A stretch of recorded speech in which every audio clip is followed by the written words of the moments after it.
Lord, please make me happy today. Panginoon, maraming salamat sa lahat ng ibinigay mo at ibibigay mo sa araw na ito. Maraming salamat dahil may mga bagong opportunities na naman akong makukuha na galing sa iyo, Lord. Alam kong may mga parating na naman akong blessings. Alam kong may parating na naman akong pagpapala. Alam kong may parating na naman na answered prayer sa araw na ito. Ang mga bagay na ito ang nagpapasaya sa akin, Panginoon. Kaya alam ko, Lord, na gagawin mo na namang masaya ang araw kong ito, Lord. Dahil alam kong hindi mo ako pinababayaan. Hindi mo ako iniiwan sa lahat ng mga mabibigat at problemado kong mga araw. Alam kong andyan palagi ang iyong kabaitan na laging available sa lahat ng pagkakataon.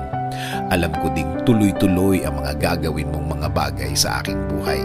Alam kong ang lahat ng aking problema ay patuloy na mawawala. Patuloy na gagaan. Patuloy ang pagbibigay mo sa akin ng tulong. Yes, Lord, may problema pa din po ako. May mga nagpapagulo pa din ng buhay ko. Mga problemang hindi ko na alam saan nanggagaling. At minsan, niwala akong kinalaman sa mga nangyayari. Pero sa dulo, ako pa din ang namumroblema.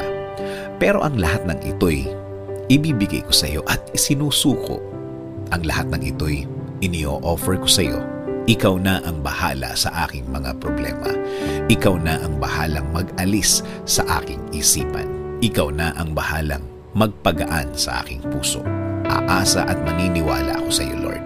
Ikaw at ikaw lang ang makakatulong sa akin. Ikaw at ikaw lang ang makakaalis ng mga problema kong ito sa aking buhay. Nagawa mo na ito, Lord, sa aking araw-araw. Alam kong kaya niyo pong gawing ulit ito sa akin, Lord. Ikaw na din po ang bahala sa aking pamilya, Lord. Ikaw na din po ang bahala sa kanilang araw ngayon, Lord. At sa parating. Alam ko, Lord, na ibibless mo na naman sila para sa kanilang mga alalahanin sa araw na ito. Ikaw na din po, Lord, ang bahala sa aming bayan. Ikaw na din po ang bahala sa mga taong namumuno sa aming bansa. Gawin mo silang matalino at bigyan ng puso na maglilingkod sa lahat ng Pilipino. Salamat. Salamat sa lahat ng inyong gagawin at nagawa sa aking buhay, Lord. Alam kong tuloy-tuloy ang pag-aalaga niyo sa akin. Alam kong tuloy-tuloy ang pagbibigay mo ng blessings mo sa akin. At akin po itong aasahan bilang anak mo, Panginoon. In Jesus' name I pray. Amen. Sabi nga sa Romans 8:28, and we know that for those who love God, all things work together for good, for those who are called according to His purpose.